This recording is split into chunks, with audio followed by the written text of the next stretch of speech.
Good morning dear student, welcome back to my channel. आज के इस चैप्टर में हम पढ़ेंगे थ्योरी ऑफ डिमांड। ये इकोनॉमी का फर्स्ट चैप्टर है। इसमें सबसे पहले हम पढ़ते हैं कॉन्सेप्ट ऑफ डिमांड। तो कॉन्सेप्ट ऑफ डिमांड क्या कहती है हमारी कि देखो इसने क्या कहा है, सिंपल सी वर्डिंग में इसको हम कह सकते हैं कि जो हमारा डिमांड का मीनिंग्स होती है ना, वो किसी वस्तु को खरीदने की इच्छा होना या उसे खरीदने के लिए पर्याप्त धन होना और धन को खर्च करने के लिए समझ होना।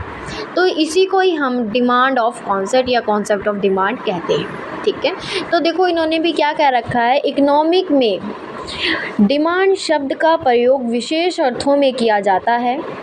ठीक है, जैसे इच्छा, नीड्स हो गई। डिमांड शब्दों का प्रयोग एक ही अर्थ में किया जाता है, परंतु इकोनॉमिक में इन तीनों वर्डों के मीन भिन्न होते हैं। कहते हैं जो हमारी इच्छा है वो अभिलाषापूर्ण विचार हैं। यदि आपकी एक कार लेने की इच्छा है परंतु आपके पास पर्याप्त धन नहीं है, तो इच्छा या चाहना आर्थिक दृष्टि से केवल इच्छा या अभिलाषा विचार ही है, डिमांड नहीं होती।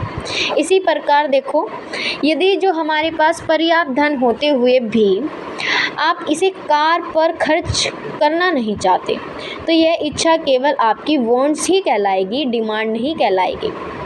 ठीक है, यह इच्छा उसी स्थिति, उसी सिचुएशन में डिमांड का रूप धारण करेगी जिस सिचुएशन में एक फिक्स टाइम और एक फिक्स प्राइस पर आप कार खरीदने के लिए तैयार यानी कि रेडी हैं। इस प्रकार डिमांड का उल्लेख एक फिक्स प्राइस व निश्चित टाइम के संदर्भ में किसी स्पष्ट रूप से, ठीक है, स्पष्ट रूप से किया जाना चाहिए। ठीक है, तो यही होती है फ़िलहाल से कॉन्सेप्ट ऑफ डिमांड। और इसके बाद है हमारी आई थिंक, देखो इसने बता रखा है कि हमारी डिमांड शेड्यूल क्या है। तो देखो बहुत इजी है, आपको मुझे पता है बहुत ये हार्ड लगती हैं बट ये बहुत इजी हैं। ठीक है, तो सबसे पहले हमारा डिमांड शेड्यूल। तो डिमांड शेड्यूल में इन्होंने दे रखा है कि देखो डिमांड शेड्यूल में पहले हम इसको पढ़ते हैं, फिर मैं आपको इनको एक्सप्लेन करके बताऊंगी। ठीक है, अब हम डिमांड शेड्यूल पढ़ते हैं। डिमांड शेड्यूल में सबसे पहले इन्होंने क्या दे रखा है, पहले मैं आपको इनको एक्सप्लेन कर देती हूँ। इन्होंने क्या रखा है कि इस शेड्यूल में जिसमें कीमतें यानी कि जो हमारी प्राइस हैं तथा जो हमारी परचेसिंग की गई क्वांटिटीज़ हो गई, उनके रिलेटेड को प्रकट किया जाता है। इनके रिलेटेड को क्या करा जाता है, प्रकट किया जाता है। And that is a demand schedule. ठीक है, और जो हमारी डिमांड शेड्यूल है ये 2 टाइप्स की होती है, एक इंडिविजुअल डिमांड शेड्यूल होती है और एक हमारी मार्केट डिमांड शेड्यूल होती है। जो हमारी इंडिविजुअल डिमांड शेड्यूल है ना, ये कहती है इसकी डेफिनेशन में कि जो हमारी डिमांड शेड्यूल किसी गुड्स की उन विभिन्न क्वांटिटीज़ को प्रकट करती है, शो करती है, जिन्हें एक कंज्यूमर किसी फिक्स टाइम में विभिन्न संभव कीमतों पर प्राइसिंग पर परचेज करने के लिए इच्छुक होते हैं। That is a demand schedule. But ये 2 टाइप्स की होती हैं, एक इंडिविजुअल डिमांड शेड्यूल होती है और एक मार्केट डिमांड शेड्यूल होती है। बट जो हमारी डिमांड जो हमारी इंडिविजुअल डिमांड शेड्यूल होती है उसको भी एक्सप्लेन करते हैं। इंडिविजुअल डिमांड शेड्यूल, तो इंडिविजुअल डिमांड शेड्यूल वह शेड्यूल है जिसमें यह प्रकट होता है कि किसी फिक्स टाइम में एक कंज्यूमर किसी गुड्स की विभिन्न संभव प्राइसिंग पर उसकी कितनी क्वांटिटीज़ की डिमांड करेगा। That is a individual demand schedule, यानी कि इसमें एक ही पर्सन क्या कर रहा है, डिमांड कर रहा है जो भी उनकी प्राइसिंग दी गई है गुड्स की। ठीक है, उन पर क्या कर रहा है, एक ही पर्सन डिमांड कर रहा है। तो दैट इज़ अ क्या हो गई, इंडिविजुअल डिमांड शेड्यूल।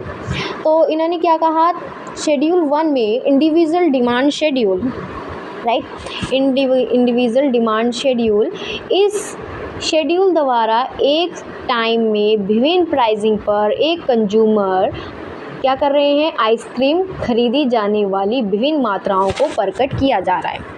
अब देखो इसमें हमें पर यूनिट प्राइसिंग दे रखी है, यानी कि आप इसे गुड्स की प्राइसिंग मान लो, जैसे 1 2 3 4। तो ये हमारी इंडिविजुअल डिमांड शेड्यूल है, इसमें प्राइस दे रखे हैं पर यूनिट, इसको हमने आइसक्रीम यानी कि गुड्स की प्राइसिंग मान ली। जो इन्होंने फॉर एग्जांपल ऊपर दिया है शेड्यूल 1 यानी कि इंडिविजुअल डिमांड शेड्यूल है, ठीक है। तो इसमें हमें इन्होंने क्या दे रखा है, आइसक्रीम की खरीदे जाने वाली विभिन्न मात्राओं को प्रकट किया जा रहा है, यानी कि इनकी प्राइसिंग दे रखी है आइसक्रीम की, जैसे पर यूनिट प्राइसिंग 1 2 3 4 है ना। इसी तरीके से जो हमारी डिमांड की क्वांटिटीज़ हैं, यानी कि जो भी हमारे कंज्यूमर ने डिमांड करी है, कंज्यूमर ने, that is a individual demand, ठीक है, शेड्यूल। तो इन्होंने देखो क्या करा, इन्होंने जब एक प्राइस थे हमारी आइसक्रीम के, तो जो हमारे कंज्यूमर थे उन्होंने 4 आइसक्रीम खरीदी उस टाइम पर। तो फिर जैसे जैसे हमारे प्राइस इंक्रीज़ हुए उस तरीके से उनकी डिमांड भी कम हो गई। देखो जैसे हमारे प्राइस 2 हो गए तो उनकी डिमांड 3 हो गई, तो जैसे जैसे उनके प्राइस 3 हुए तो जैसे जैसे उनकी डिमांड भी कम होती गई, 2 हो गई, उनकी 4 हो गई तो इनकी 1 हो गई। तो इसी तरीके से ये बता रहा है इंडिविजुअल डिमांड में भी कि जैसे जैसे हमारी प्राइसिंग इंक्रीज़ होएंगे वैसे वैसे हमारी डिमांड भी कम होएगी। अब इसके नेक्स्ट टॉपिक पे आ जाते हैं। यहाँ पर भी कुछ दे रखा है इसके बारे में, इंडिविजुअल डिमांड के बारे में। इसमें दे रखा है शेड्यूल 1 से पता चलता है कि जैसे जैसे आइसक्रीम की प्राइसिंग बढ़ती जाती है, इंक्रीज़ होती जाती है, उसकी डिमांड कम होती जाती है। जो मैंने अभी आपको बताया, जब आइसक्रीम की कीमत 1 पर यूनिट है तब जब 4 क्वांटिटीज़ की डिमांड की जाती है। कंज्यूमर क्या कर रहा था, जब हमारी पर यूनिट क्वांटिटीज़ मतलब प्राइसिंग 1 हो गई थी पर यूनिट, तो जो हमारा कंज्यूमर है वो 4 आइसक्रीम की डिमांड कर रहा था, तथा जब प्राइसिंग 4 पर यूनिट हो जाती है तब केवल एक यूनिट की डिमांड की जाती है, ठीक है। और फिर इसके बाद अब आ जाती है डिमांड मार्केट डिमांड शेड्यूल। सबसे पहली बात मैं आपको बता दूं कि ये इंडिविजुअल डिमांड शेड्यूल से ही प्लस होकर हमारी मार्केट डिमांड शेड्यूल बनती है।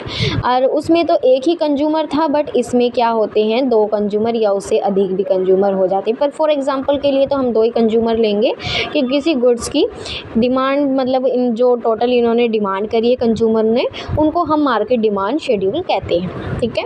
तो देखो मार्केट डिमांड शेड्यूल में क्या कह रखा है, तो इन्होंने कहा जितने भी हमारे मार्केट डिमांड शेड्यूल है, तो प्रत्येक मार्केट में किसी वस्तु जैसे चीनी के बहुत सारे क्या हो जाते हैं, परचेज़र होते हैं, ठीक है।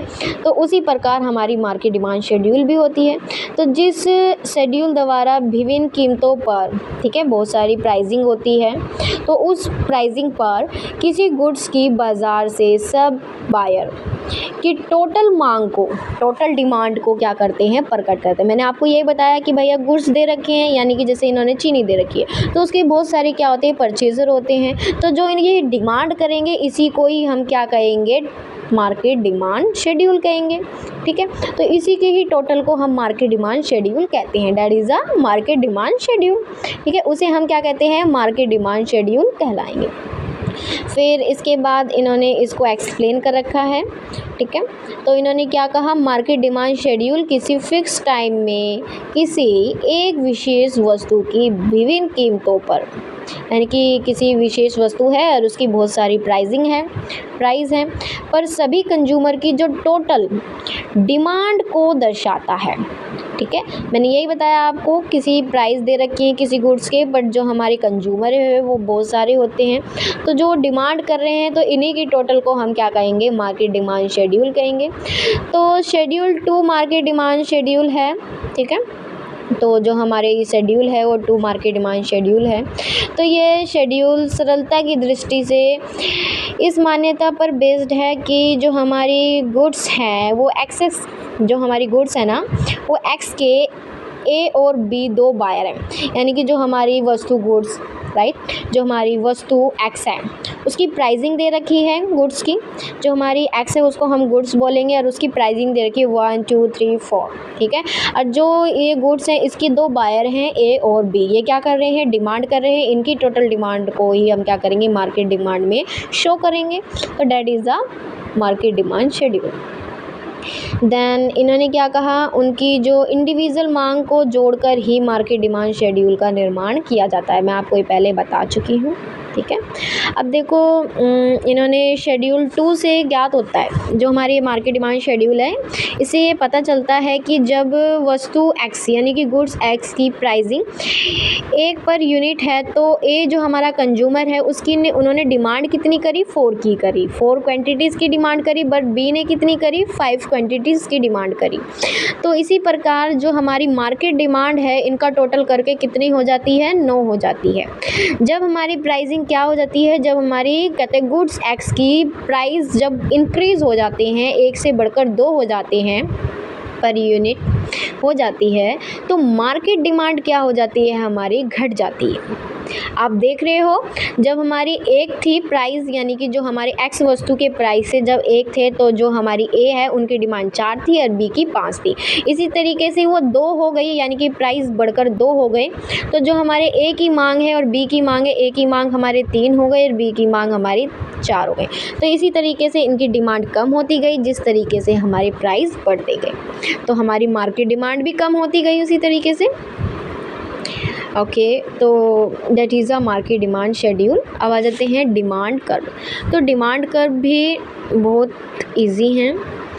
तो डिमांड कर्व क्या कहते हैं, देखो डिमांड कर्व ने ये कहा है कि जो हमारे डिमांड शेड्यूल का जो हमारा ग्राफिक प्रेजेंटेशन होता है ना, उसी को ही हम डिमांड कर्व कहते हैं। तो the demand curve is a graphic presentation of a demand schedule, ठीक है। तो इन्होंने यही कहा, जो हमारे ये डिमांड शेड्यूल होते हैं ना, इसी जो ये हमारी ग्राफिक प्रेजेंटेशन होती है, इसी को ही हम डिमांड कर्व कहते हैं, ठीक है। तो इसके बारे में यहाँ पर हाँ, तो ये जो डिमांड जो ये डिमांड शेड्यूल होते हैं, ये मांग वक्र है ना, ये मांग यानी कि डिमांड जो कर्व होते हैं, ये भी क्या होते हैं, डिमांड शेड्यूल की तरह ही डिमांड कर्व भी 2 प्रकार के ही होते हैं। एक इंडिविजुअल डिमांड कर्व होता है और एक मार्केट डिमांड कर्व होता है।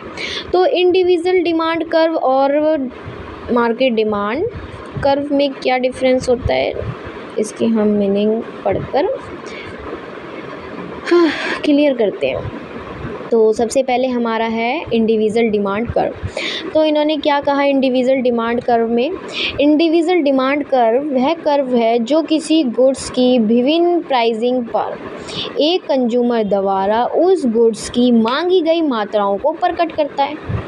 Very easy. तो देखो ये विभिन्न प्राइसिंग है और कंज्यूमर क्या कर रहा है, डिमांड कर रहा है। कंज्यूमर डिमांड करता है तो उसी की ही मांगी गई मात्राओं को, यानी कि जो उसने डिमांड करी है उसी की ही मात्राओं को क्या करा जा रहा है, क्वांटिटीज़ को शो करा जाएगा। तो डायग्राम 1 में इंडिविजुअल डिमांड कर्व को स्पष्ट किया गया है। इसमें एक्स एक्सिस पर क्या करी गई है, प्राइस, एक्स एक्सिस पर क्वांटिटीज़ दिखाई गई हैं और वाई एक्सिस पर प्राइसिंग शो करे गए हैं। जो हमारी ये जो डी की लाइन देख रहे हो आप, इसमें जो डी की लाइन है ये हमारी डिमांड कर्व है, ठीक है। ये जो आप देख रहे हो ना, ये जो हमारे डी हैं ये हमारी क्या है, डिमांड कर्व होते हैं। और इस डिमांड कर्व डी का प्रत्येक जो बिंदु है वो प्राइसिंग तथा मांग, यानी कि देखो ये जो हमारे ये एक ये, ठीक है। ये जो आपने देखा, ये जो हमारे 4 बिंदु हैं डिमांड कर्व पर, तो ये क्या कर रहे हैं, ये जो हमारे प्राइस हैं और जो हमारी क्वांटिटीज़ हैं उनके बीच में डिफरेंस बता रहे हैं, यानी कि इनके रिलेशन शो कर रहे हैं। तो जब प्राइस 4 हैं तो मांग क्या हो जाती है, 1 क्वांटिटीज़ है। तो देखो जब यहाँ पर हमारे प्राइस 4 हैं, बढ़कर 4 हो जाते हैं तो हमारी क्वांटिटीज़ क्या हो जाती है, 1 हो जाती है। और जब हमारे प्राइस 3 हो जाते हैं, ठीक है, तो हमारी क्वांटिटीज़ क्या हो जाती हैं, 2 हो जाती है। जब हमारे प्राइस 2 हो जाते हैं तो हमारी क्वांटिटीज़ 3 हो जाती है। जब हमारे प्राइस 1 होते हैं तो हमारी क्वांटिटी 4 हो जाती है। डिमांड, क्वांटिटीज़ को हम डिमांड भी कह सकते हैं, ठीक है। तो जब हमारे प्राइस इंक्रीज़ होंगे तो हमारी क्वांटिटीज़ डिक्रीज़ होंगी, डिमांड डिक्रीज़ होएगी। जब हमारे प्राइस डिक्रीज़ होंगे तो हमारी डिमांडेड क्या होएंगी, इंक्रीज़ होएंगी। तो लास्ट में इन्होंने भी ये कह रखा है। तो इस डिमांड कर्व का ढलान ऊपर बाईं ओर से नीचे दाईं ओर को है, जो यह दर्शाता है कि जो हमारी प्राइस अधिक होने पर मांग यानी कि डिमांड कम होती है तथा कीमत कम होने पर मांग अधिक होती है।